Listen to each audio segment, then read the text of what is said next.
2022, Republicans are lining up in big numbers to take back a congressional seat here in the Piedmont Triad that their party once controlled for more than 30 years. 7 candidates compete next month in the 6th District's GOP primary.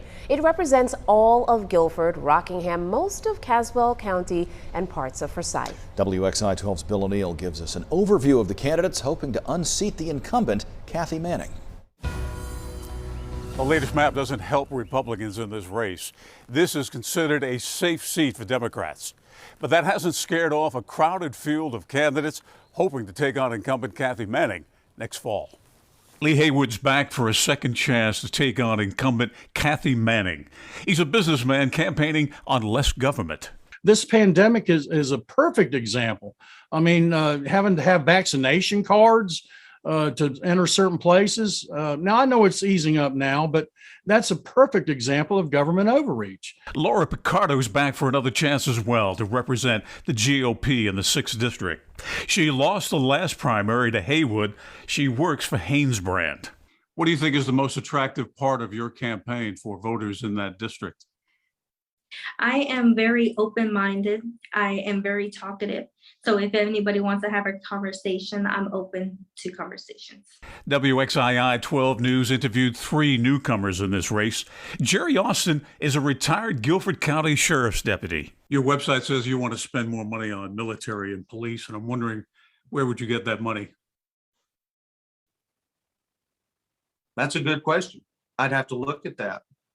But what I want to do is I want to provide them with better services. Marianne Contagianis is a Greensboro plastic surgeon.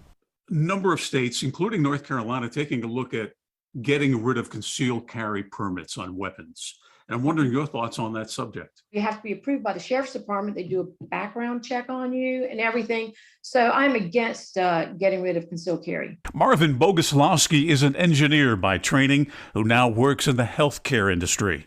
So there's 7 Republicans in your race, and I'm wondering, how do you stand out? Some good people out there, but I'll say the one thing that makes me different is my engineering problem-solving background. The other 2 candidates in this primary are both newcomers as well, Christian Castelli and Bill Shuck. Castelli accepted our invitation for an interview, but later backed out. Shuck never responded. The candidates we did interview share the same view on many issues. All of them support Ukraine and President Zelensky in the war against Russia. We need to give him whatever he wants. I mean, if those people are willing to fight for democracy, we need to help them however we can. I feel that a lot of people are scared and they do support Ukraine. So if that's where their support lies, I'm fine with it. But we also need to be concerned for our own border security. Each candidate also complained about the economy, blaming Democrats for inflation. We're paying more for gas than we've ever paid. I'm paying more for a gallon of milk than I've ever paid, and I'm trying to raise a family. That trickles down to everybody. That touches everybody. All of the Republicans running in the 6th District say they want to cut spending, but not military spending. I think based on our current budget, I would say I'm for more security. Yes. So I would say if the budget requires more, I would support it. And while expressing concern over the deficit, each candidate says they support further tax cuts. We could then give our persons out there that are struggling, our taxpayers, right? Because it's really the middle ground taxpayer that is going to be doing this, a bigger tax break. A tough choice for Republicans, not only picking the candidate they like best, but the one they think they can defeat, Kathy Manning, come November. Bill O'Neill, WXII 12 News.